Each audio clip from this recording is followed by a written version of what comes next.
Hello and welcome to today's program, North Korea's 8th Party Congress. My name is Tom Byrne and I am President and CEO of the Korea Society. North Korea's recently convened Party Congress provides insight into the policy directions of that country, but decoding the statements is no easy feat. We are fortunate to be joined by two speakers with extensive experience and exceptional expertise and with unique perspectives in sifting the signal from the noise when it comes to North Korea. Bob Carlin is a visiting scholar at the Stanford University Center for International Security and Cooperation.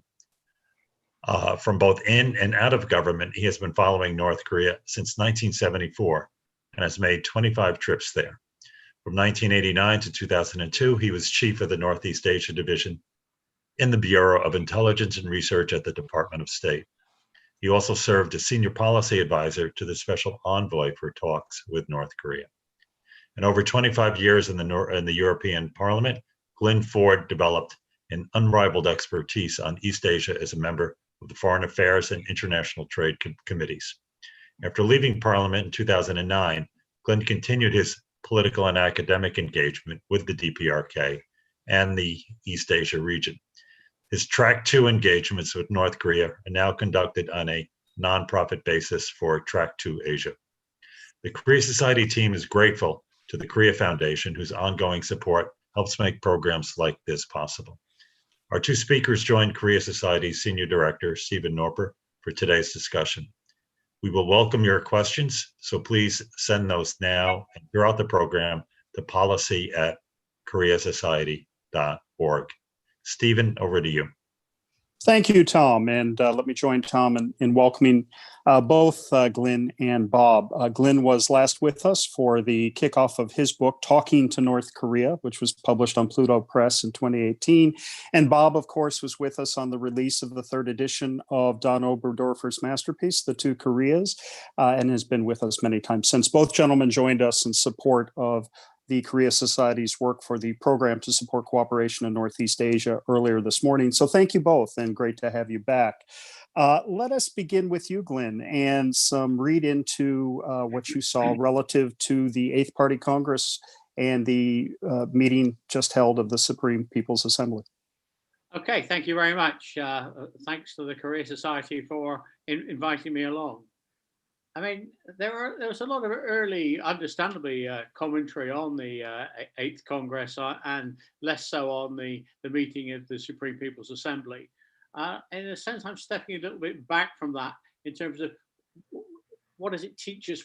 Where are we slightly more broadly without doing a detailed exegesis on the summary, the 50-page summary of Kim's speeches to the 8th Congress. Firstly, I think Kim Jong-un is in waiting mode. Kim knows that there's going to be no real movement from Washington much before the summer. I mean, I'm not sure whether he wanted movement or not, but he's not going to get it in the sense that people are going to be barely in office by the middle of February. Everyone's talking about a reset in North Korea policy, and that's going to take time.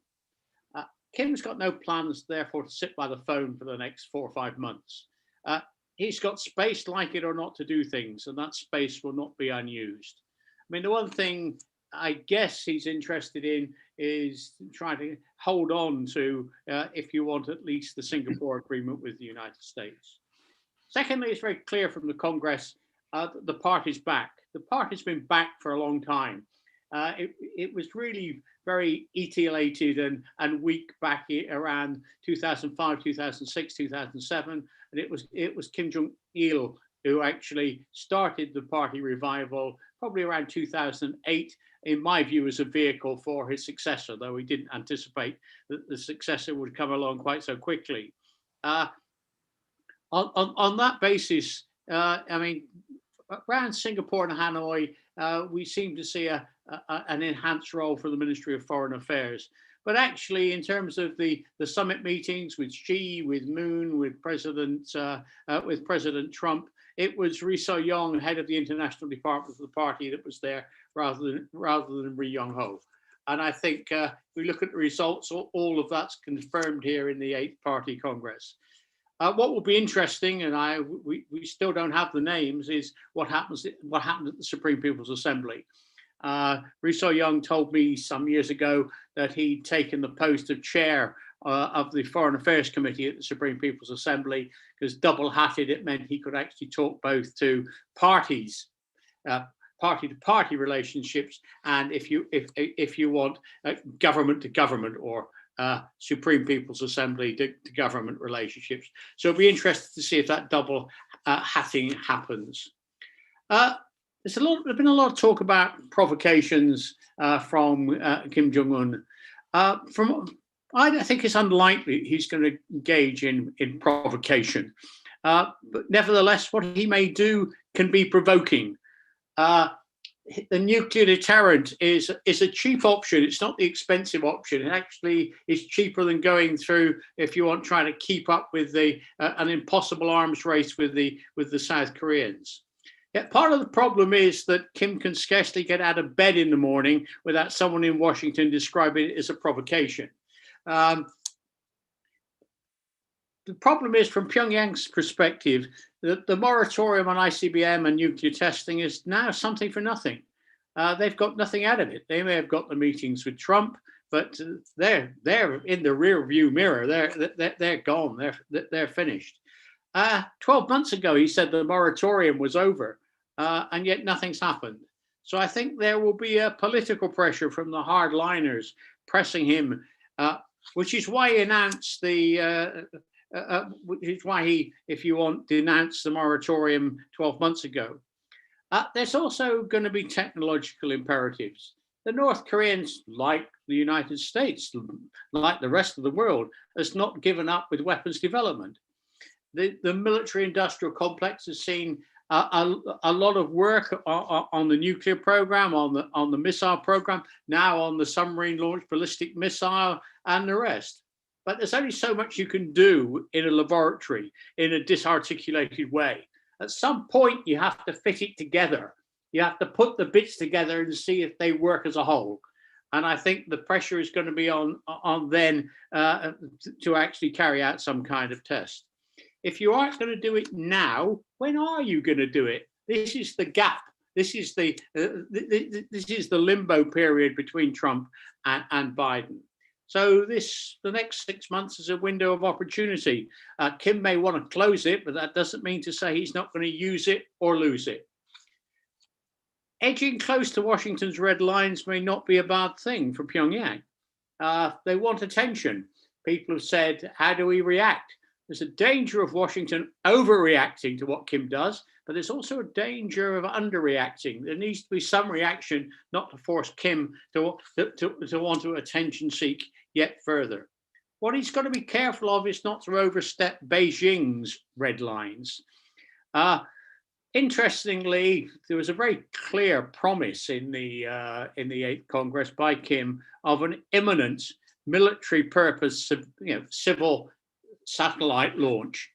And there was no pushback that I'm aware of from Beijing over that. He seems to have got, if you want, a pass on that one. He's allowed to do that without too many complaints. On the issue of economic reform, I mean, there's been a lot of analysis on economic reform. I think the problem is that it's the elephant in the room. And it's the elephant in the room in that the inspector is a blind man, a blind woman. And when you're groping about in the dark, you don't know whether you've got the tail, the trunk, or the tusks. People impose their view of what economic reform is on North Korea. The North Koreans have got their own model of economic reform. Kim is not stepping back. He's refining and adjusting. He wants the party in control, but not in the same way. Interestingly, he wants to decentralize. He wants to push the decisions down. It's almost a revival of what they call the old Taean work system from Kim Il-sung's period, where the idea was at enterprise level, the party committee plus a group of senior skilled workers would actually decide how to manage the processes. This is going a bit further. It's also process and product. and inputs, but it's the same kind of idea. It's harking back, and they may have even read the texts, to be fair. It's a harking back to, it's a North Korean version of the leftist fashion back in the 70s and 80s for workers' control and alternative corporate plans. It's actually giving a degree of freedom there. But what he's saying at the same time is kind of Western model privatization is a no-no, or at least he wants to bring it under control. The Dongju, it's not free market capitalism. It's more the chaebol, the zaibatsu, the state-operated enterprises from South Korea, Japan, and from China. He wants to see economic growth under the umbrella of the party organs, of the ministries, of the military units. That's the way forward he sees, and that's where he's committed. In terms of Biden, well, I mean, I think he's watching very, very carefully what is going to happen with Washington and Tehran. This will determine, in my view, whether Kim is prepared to deal. He's already rather skeptical after Hanoi, but that could be overcome.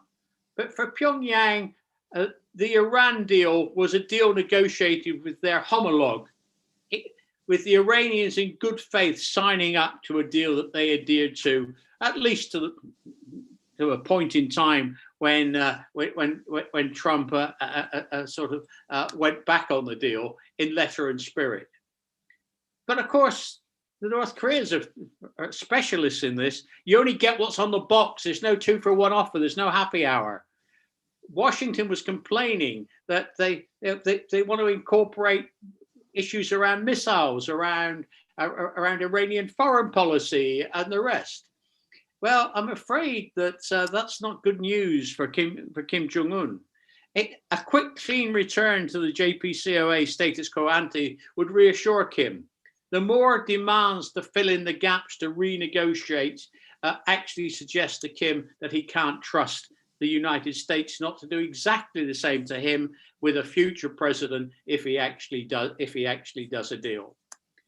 Last issue I would talk about would be the nationalization of decision making in the US. Clearly, there's no solution on the Korean Peninsula without Washington, but equally, the North Koreans don't trust Washington to do it alone. They've made it very clear it's not a piece of paper signed by a president. They know that Congress can't agree a peace treaty or won't agree a peace treaty. They know that US sanctions are tied in with human rights, and so it's going to be very difficult to lift US sanctions. What Kim wants, and actually makes it a multilateral process, is UN sanctions to be lifted, and wants security guarantees that will have to be wider than purely Washington, and actually wants an infrastructure fund that a number of people are going to have to chip in money to. I used to say that Trump was neither willing nor able to deliver billions of dollars to the North Koreans for infrastructure improvements. I think Biden won't want to do the same either, which means that the Republic of Korea, maybe Japan, maybe the European Union are going to be putting up that money. And they may want some say in the process. Thank you, Glyn. Brilliant. And several points I'd like to come back to. But let's turn first to Bob Carlin. Bob, you've been active. Our good friends at the Stimson Center had you on the eve of the inauguration, and our good friends at the National Committee on North Korea, along with Phil Yun and the World Affairs San Francisco, had you on Thursday. So the dust has settled, and we look forward to some of your opening thoughts on where we find ourselves relative to the Eighth Party Congress and Glyn's macro view. Steve, thank you for having me back here. Thanks to the Korea Society. Thanks to Glyn for that very good overview. It's something that I probably couldn't do because my training and experience really is in the Talmudic or the exegesis approach to North Korea. And I hope I have learned, even in the dark, to be able to tell the difference between the trunk, the tail, and the tusk. But we'll see. We'll see. I I think I should lead by noting that if you're going to look at the Party Congress or what came from it, you have to understand that all we know is 90 minutes of a 9-hour work report. In other words, there's a heck of a lot out there in terms of nuance and even,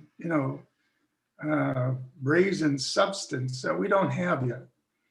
We got a little bit more from the Supreme People's Assembly meeting that followed by a few days that filled in a couple of the gaps.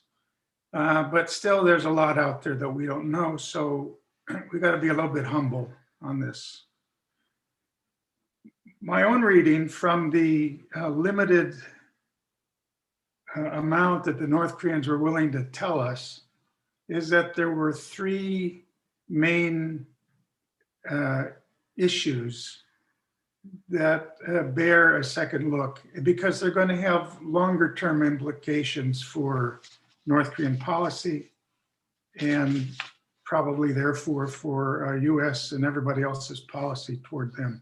The first one was in the area of diplomacy. I think Glyn alluded to it. In the work report, there was what I found to be a surprisingly positive treatment of the Singapore Declaration and the concept of establishing new, quote unquote, new relations with the United States. In other words, they were opening a door or leaving open a door there, and they were prepared to take advantage of it at some point in the future. They could easily have been as negative towards Singapore as they were last year and last year, maybe 18 months ago, when they suggested the United States was never serious about this and implied that it was impossible to deal with the Americans. This is very different from that. So I think this bears watching. Second thing is this question of, and this is a little bit more nebulous, nevertheless, it's important, the issue of balance between economic and military affairs. Given the fact that Kim listed all the weapons systems that they have completed or have on deck, and given some of the tougher language, it's hard to make this case, and yet it's important, I think, to understand how North Koreans might hear what this work report said. And to do that, you need to actually go back to October at the military parade, where Kim paraded a lot of new weapon systems, including a huge new ICBM. And in his speech, after reviewing the defense buildup, Kim said, "What is left now is to ensure our people enjoy a civilized lift free from difficulties." You don't have to take that literally. There's a lot of glitzy language in there. The question in the formulation, what the most important point is the what is left now. And the reason that's important is because that's the flag around which pragmatists, economic pragmatists or reformers were able to begin to rally as far back as 2002. And it has been a continuous indication that they're trying to find the balance between military and economic. That doesn't mean they're ever going to give up on the economic. And Kim gave us a good taste over the last 6-8 months that he's got his foot on the gas pedal there as far as that goes. Internally, though, the point is that the argument can be made ideologically and militarily. The country is in a good place. That's their argument. But the economy needs the work. And that begins to influence questions of resources and priorities. And again, we'll have to see how that works out. The point is, in the Congress, they made that point. And that fits very nicely, I think, with the treatment of the economy. On this, I have some differences with some other analysts, and that's not surprising.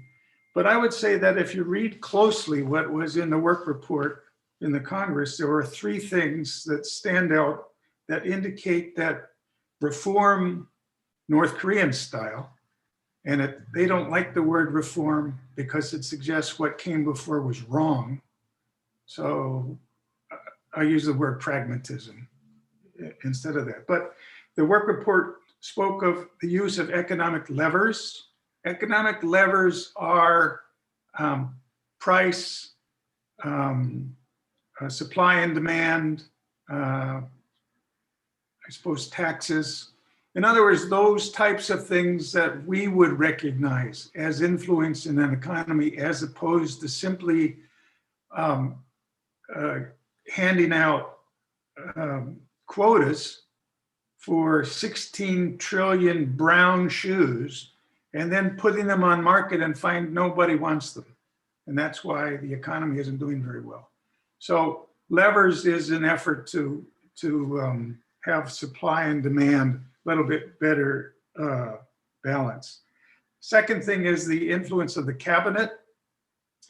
I guess I agree with Glyn that the party certainly looks to be taking more responsibility in some respects, but the cabinet is still being emphasized as the leading organization, and the cabinet is supposed to implement effectively what they call socialist management. Socialist management means much more than just those two words suggest.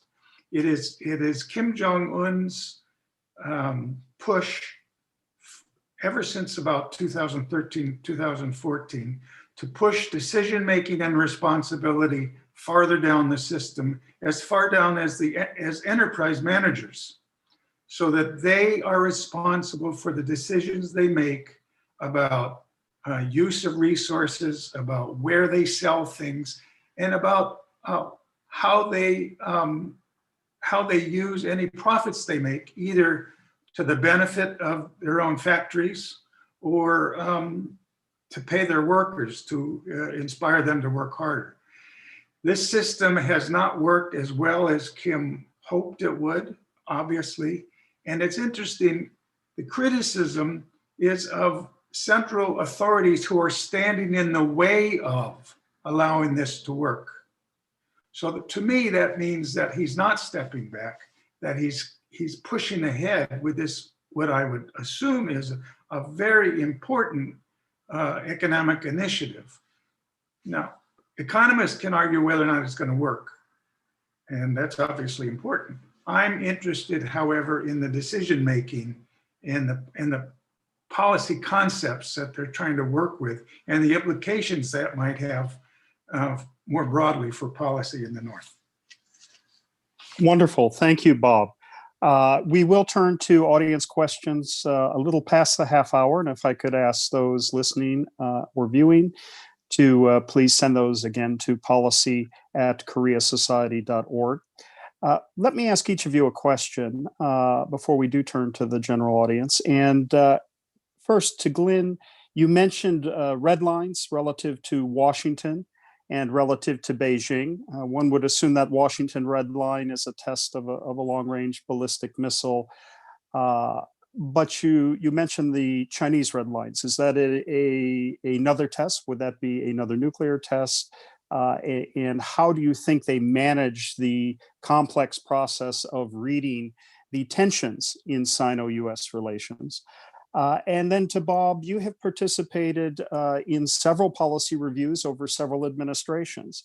And so what would be the key points you would emphasize if you agree with Glyn's assessment that we have roughly 6 months of space here in which we can begin to lay out an agenda, perhaps a new agenda?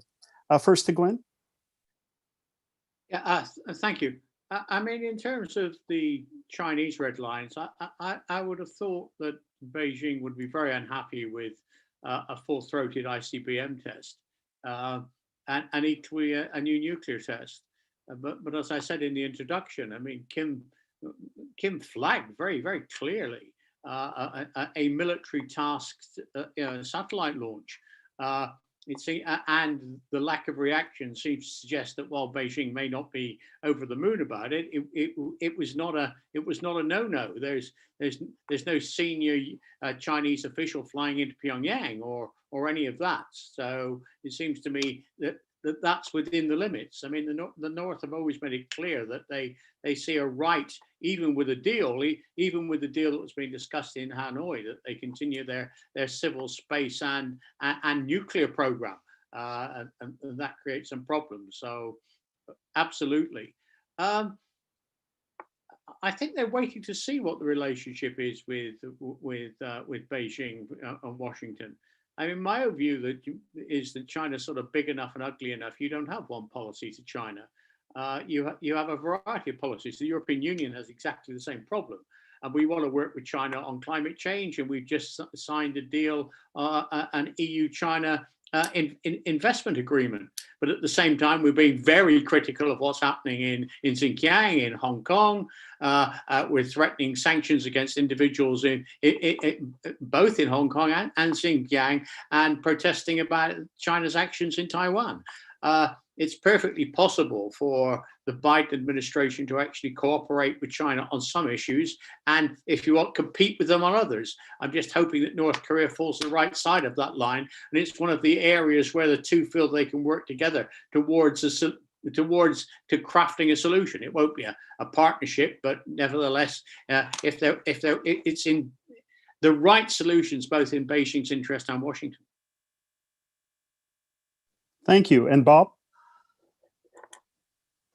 Yeah, that's a good and important question about reviews, because all reviews are not the same.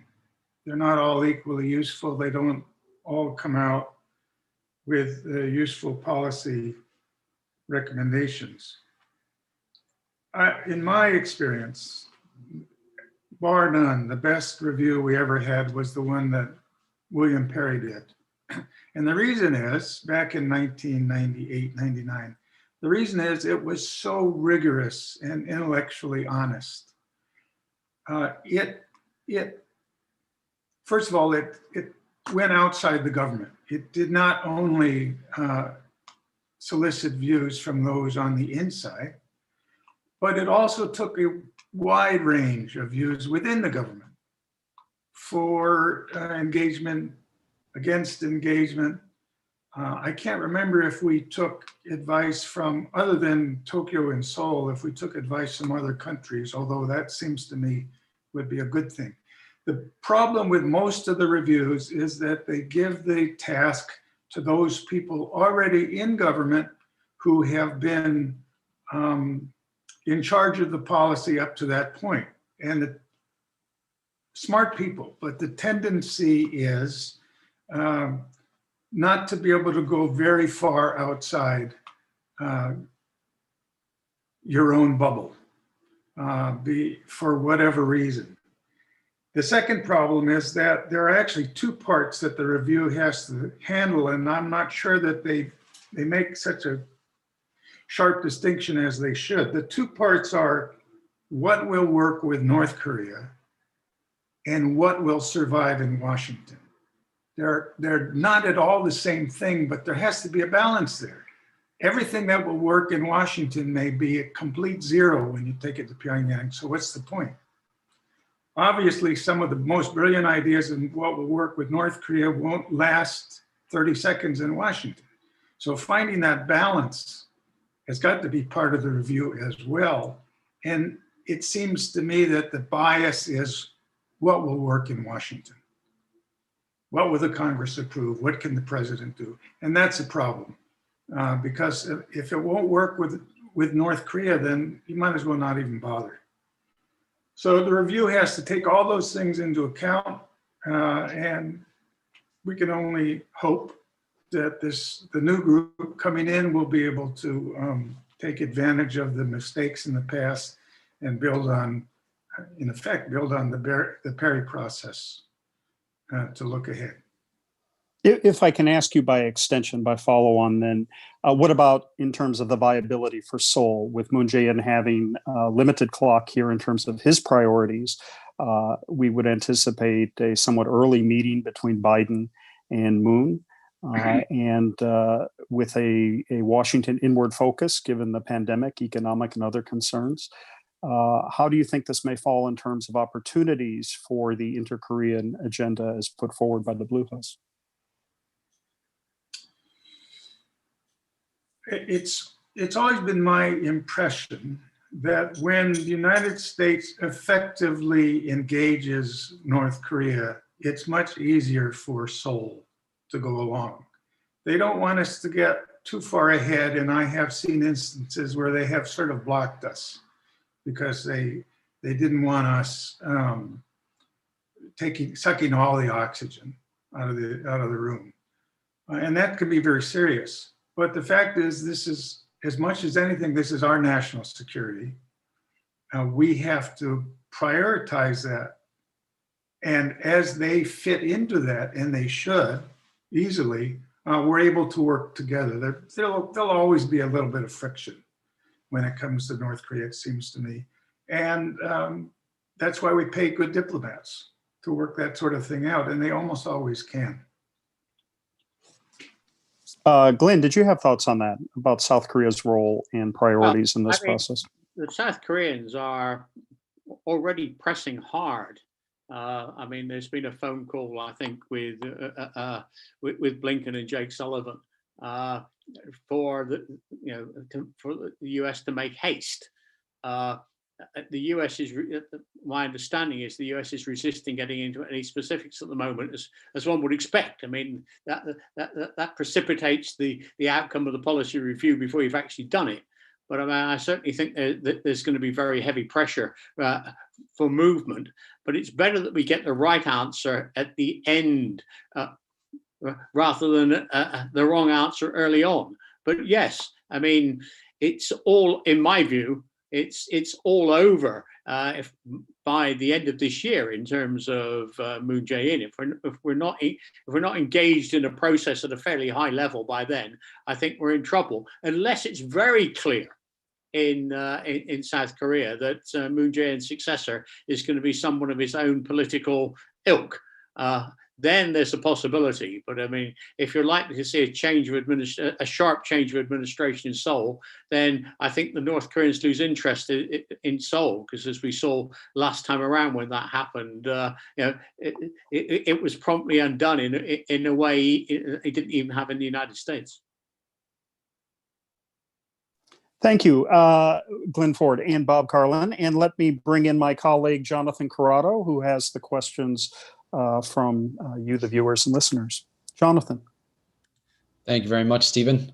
And thank you for sending in your questions. We're standing by and we're ready to take those in. I'm going to start by asking about what we didn't hear at the Party Congress. So we thus far spent this program talking about what sorts of messages were transmitted by the readout of the Party Congress. Of course, we don't know what they talked about for the entire time, but we do know what was mentioned in the readout. So I'd like to ask you about what wasn't said. Were there any messages you were concerned about or hopeful about that you didn't see? And to drill down and be a little bit more specific, Brian Gold, a lecturer at the University of Alberta, wants to ask about specifically the coronavirus pandemic and North Korea's international relations, its aspirations in terms of where it wants to go with its foreign policy. Maybe Brian was anticipating a little bit more on that topic. So wondering if you have any thoughts on things you were thinking you might see, but did not.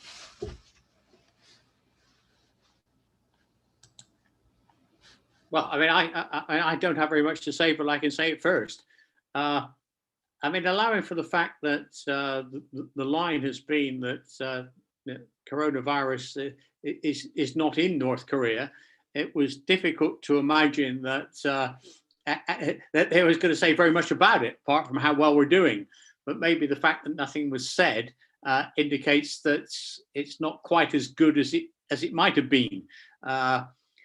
my understanding is, and Bob's made the point, we've only got about 20% of what was actually said at the Supreme People's, at the eight party Congress. But the indications are that they would like much wider diplomatic engagement, but the problem is that they're not going to get it. I mean, there have been some signals that they'd like a re-engagement from the European Union, but the European Union is certainly going to stick its neck out until it gets some over North Korea, until it gets some sign from Washington as to where it's going. So I think the North would like to engage wider, but it's not going to happen. I mean, the one thing we didn't get anything about, or as far as we know, is on human rights. But would we have really expected that? I mean, it would have been nice if they'd said something, but they've never said anything before. So why are they going to start now? Thanks very much, Glyn. Bob, do you have any thoughts on that? Yeah, it's a good question. The one thing that is hardest to treat, to teach new analysts, is to be listening for something that isn't there. Because that frequently is a very telling signal. In this case, I think we got the signals on the most important things that we needed to get. One thing you can do is compare the text of the 7th Party Congress, which was about 130 pages long, to this one, and see what was left out. And in some cases, it's very interesting, useful long-term insights, but may not have real short-term policy implications. Like what, for instance? In the 7th Party Congress, Kim spent quite a bit of time on education and had some very interesting things to say, including, for example, what we really want is to teach students how to think and not just answer, the test questions. We want independent thinkers, I think he used the term.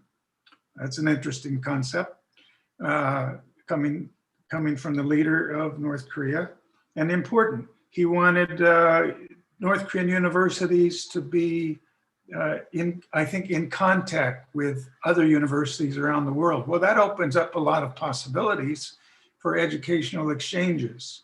So we didn't see those things, not because I think they're trying to hide it necessarily.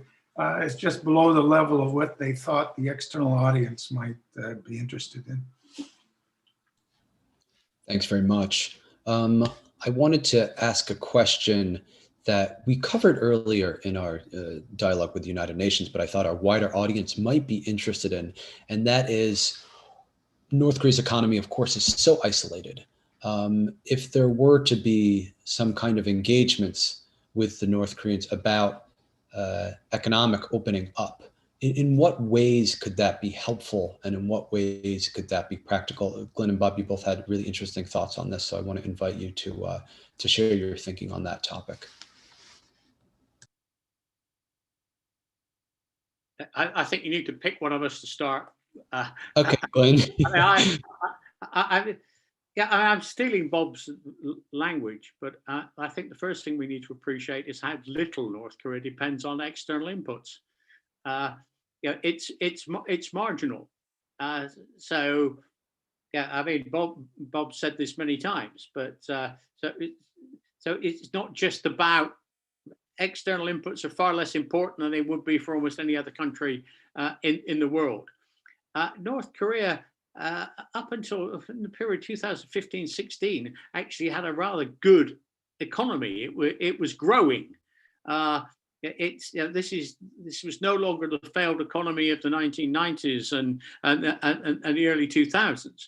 Now, the last couple of sets of sanctions and obviously events since then have rather pushed it backwards. There's certainly no growth and there's contraction. But I mean, this is a country that's probably in a better situation now than it was a generation ago, and people will appreciate that. We've not got down to that situation. I mean, I think there's some concern about what's going to happen in sort of March, April, May, June time. we don't know exactly what the harvest was last time around. But for me, who's an urban dweller, it's kind of counterintuitive. One expects the problems with food to be in the winter, but no, the problem isn't then. It's when last year's harvest runs out. And last year's harvest will be running out in the late spring, early summer. So I think things are going to get worse there before they get better. But quite how worse they're going to be, we don't know. Thank you. Any thoughts on that one, Bob? I would just raise the point that the North Koreans are, it seems to me, much more open to advice, the right type of advice given in the right way than we sometimes imagine. And I'll give you a couple of examples. In about 2003 or so, after Kim Jong-il had begun a new program, serious program of, I use the word reform, they sent teams out, or at least one team that I know of, to Europe to ask, how do you run a market? Literally, how much do stalls cost? What sort of hours should you have? What sort of goods are appropriate for, what size market, things like that. This is very basic stuff. They weren't afraid to ask for advice. And this was just the first phase of what they were doing. They were prepared to do more. Another example is on special economic zones, where they solicited international, they had a conference. I know Brad Babson was there. They solicited international advice on how do you run a special economic zone. They didn't get very far with it. I'm not sure it's completely dead, but the point is they listened and they want to learn. Finally, just on agriculture, there have been quite a few of NGOs going in and in the United Nations explaining to them better agricultural techniques, and they're open to those.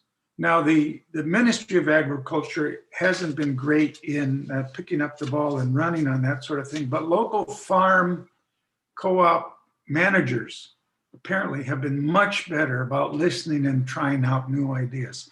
So there's an opportunity there for advice to go in, as long as it isn't like unctuous, stiff-necked lecturing like the Soviets used to do way back when, telling them how, no, you're doing it all wrong. This is how you should do it. That won't work. Thank you very much. And Glyn, if I could just prompt you to reiterate what you said in the earlier session about what countries might be a model for North Korea, what countries North Korea might feel more welcoming in terms of embracing for a model for their own development. Yeah, well, I'm really following on from Bob. I mean, the North Korean image of the economy they would like to see is not free market capitalism. It's a kind of version of what you used to see in Japan with the Zaibatsu, South Korea with chaebol, state-owned enterprises. So they need to learn how to do that well, not how to open McDonald's or Kentucky Fried Chicken on every corner. They need to learn how to do that process. There's always a problem with China for fairly obvious reasons, and it seems to me that one place to go might be Vietnam. Or Cuba, but I think Vietnam's probably easier in terms of location and the politics. They don't have the same tension between Washington and Hanoi as you do between Washington and Havana. So it may be there that they could learn things. I mean, Bob's entirely right. I mean, well, you might almost sort of ask them what they want to learn. Because yes, they certainly, I've had conversations a decade ago with the North Koreans, and they wanted to learn basic accountancy. It's not all necessarily at the top; it's people lower down that have to run the markets, have to check whether they're making a profit or a loss, and distribute the income. I mean, it's a very practical things that people are not used to. When I first went to North Korea, reasonably ordinary people. I mean, money was pocket money. I mean, everything you got. I mean, I remember someone telling me, I said, "What happens if you need a new pair of shoes?" Well, I tell my work supervisor I need a new pair of shoes, and he looks at my shoes and says, "You need a new pair of shoes." He gives me a check, and I go and hand them in, and they give me a pair of shoes. I mean, that's the level it was at one stage. Thank you very much. Okay, so Bob, I'll ask you if you have any follow-on to that one before I proceed to the last question. No? Okay. So the last question comes from our friend Frank Alm. He's at the United States Institute of Peace, and he's asking about North Korea's fundamental security strategy with regards to its nuclear weapons. So he asks, it's been mentioned recently that North Korea's fundamental goal is to advance its nuclear program, not to get out of tensions. In other words, while there might be some tactical ambiguity about North Korea's approach to negotiations, its larger strategic goal is to achieve and maintain its nuclear weapons. Do we agree with that? Do we disagree with that? What is North Korea's ultimate objective here? And I'll start with Glyn. Yeah, fine.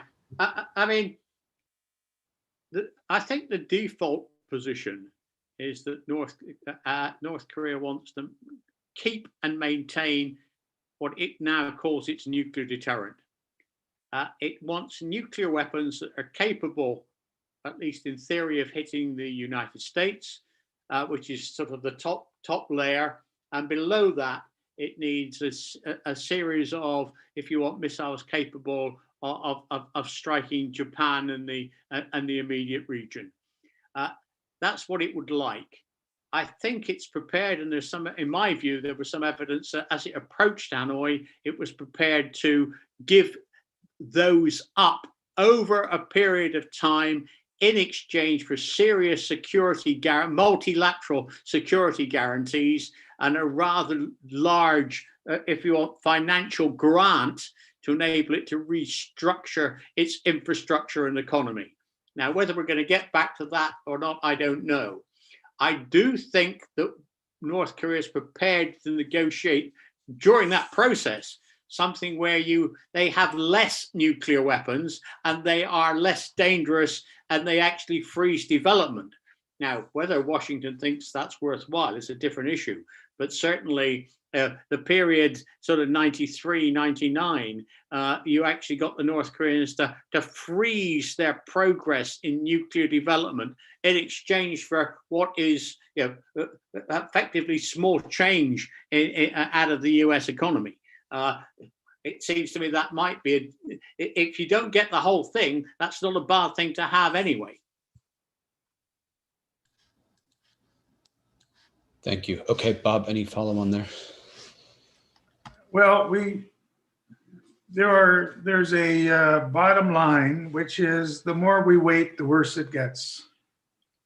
So it may be that that's as Frank laid it out, that's our view of what the North Koreans think they want.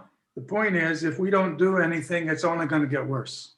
And it can get worse. We should never imagine that we're at the worst possible point in their development. It can get worse, and it will. So the question not is what is the ultimate North Korean goal, but what can we do to convince them that they have enough, they should stop. The second thing is that bad decisions have bad consequences. When we make a decision to pass up an opportunity to, as Glyn pointed out, try something like the agreed framework, that is something that is not total, but slows and even freezes the program. When we pass that up, there are consequences to that, and they're always bad.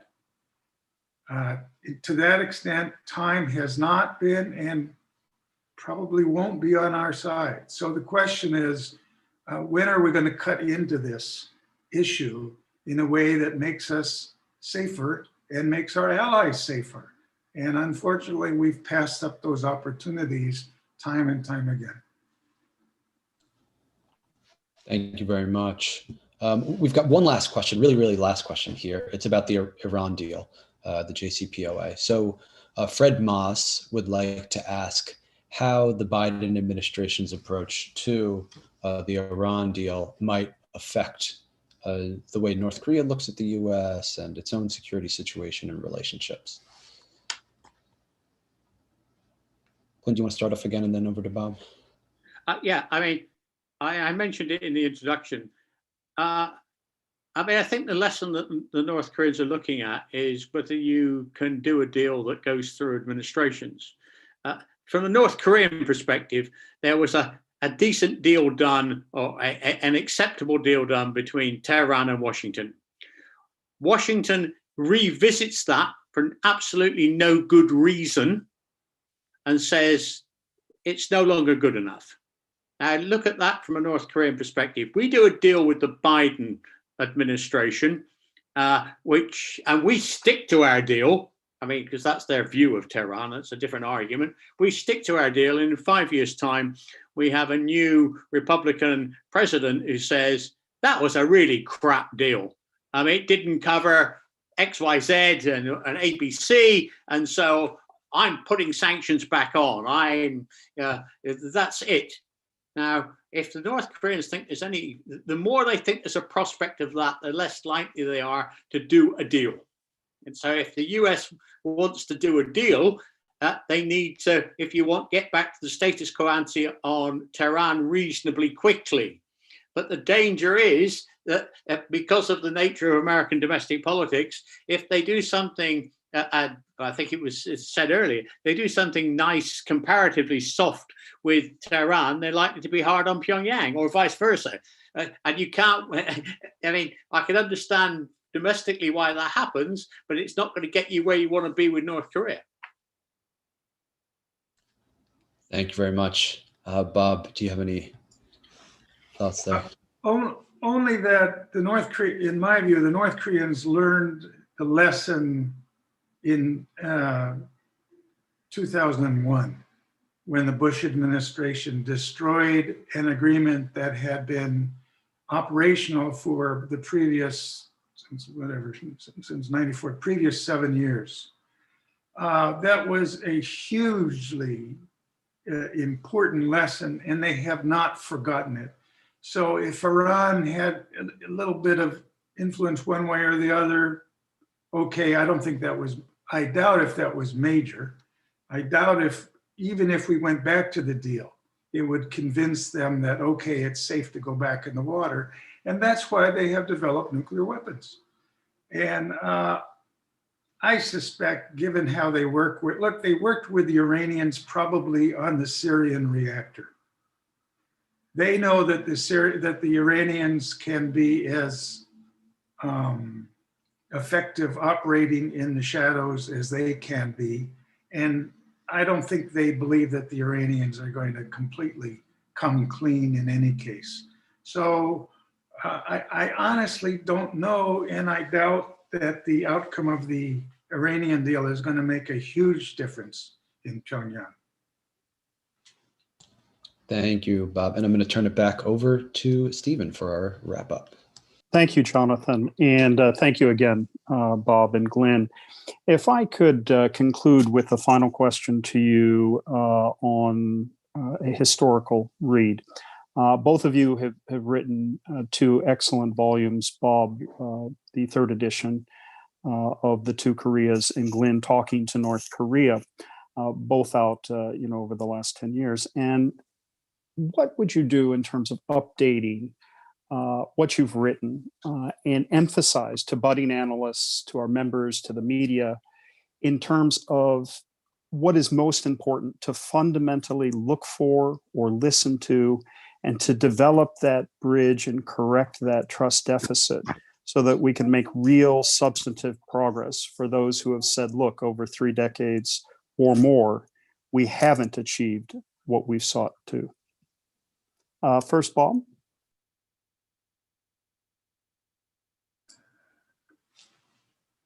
What a nightmare writing an update to that book. So much work. Amazing. And it's already out of date. What is it? It's eight years out of date now, at least, almost. Yeah, I think so. There's so much that has to be added to it. Looking very closely at the Obama administration and why it could not do more. why it couldn't do anything useful with the North Koreans. That's important to understand, both from the standpoint of the North Koreans, were they prepared to do more with Obama and it just didn't happen? When did they give up? When did they finally decide that they were just going to go all out on the development of their programs? And then coming into Trump, did people read 2017 correctly, that it was so dangerous and almost got us into a war? I'm doubtful, but that needs a lot more work. And then how far was Kim prepared to go? If you look at very closely at the internal situation, domestic policy at the time, what was he actually setting up in the spring of 2018? What doors was he unlocking? And if the United States had done it a little bit differently, might we be in a different place today? That's what I would look at. Thank you, Glyn. Yeah, I mean, in terms of emphasis, it's not. I mean, clearly there's a lot of factual information to kind of update, but I like to think that in terms of the way to think about the North Koreans, there's nothing dramatically new. Firstly, the overwhelming driver for Kim and the family and friends that actually run North Korea is regime survival. That's what drives everything, and it's the coterie at the top. I mean, frankly, they're not overly concerned that the people at the bottom, apart from in as much as they don't create trouble. Secondly, I think I've put some emphasis on you need to listen to the North Koreans. It's very difficult to read, and Bob can do it far better than me. But I mean, if you actually read what they say with care, I mean, it actually connects with what with what's done. So you can tell what's happening by reading and reading between the lines, like you have to do it with everybody. And I guess the last point, I would finally abandon any notion. I mean, even 10 years ago, there was some vague, this was a distorted communist state. It's now a theocracy. Do not analyze North Korea on the basis of analyzing, the analysis you use for the old Soviet Union, or even for that matter, to an extent, with China. This is an authoritarian theocracy. That's how you should approach it. You'd learn more from looking at Shinrikyo than you'd look from the Central Committee of the Soviet Communist Party. Thank you very much. Glyn Ford, thank you, and to your efforts with Track 2 Asia. Robert Carlin, thank you for your time today and continued analysis, and to all of our colleagues at Stanford University and their good efforts. I would like to invite everyone listening and watching to rejoin us for First Thursdays in February, on February 4th, when we welcome Victor Cha of CSIS Georgetown and the Bush Center, and Greg Scarlato of Human Rights North Korea for a discussion on human rights. On March 4th, when Jean Lee of the Woodrow Wilson Center joins me for a discussion on inter-Korean relations, and on April 1st, when we have a very interesting discussion on Sino-Korea relations, especially relative to Sino-US tensions or policies evolving, and that we will see with both Yun Sun of the Stimson Center and Orville Schell of the Asia Society in Berkeley. So thank you very much for joining us. Please also consult koreasociety.org for information on upcoming events in arts, in education, language, and development. Our development team will be hosting a February 11th New Year's party virtually, and you're all most welcome for that, and we could certainly use your very kind support. So thank you for your donations, and to Glyn Ford, to Robert Carlin, thank you for all your expertise, for your passion, for your commitment to peace, and for your insights today. Thanks for joining us at the Korea Society.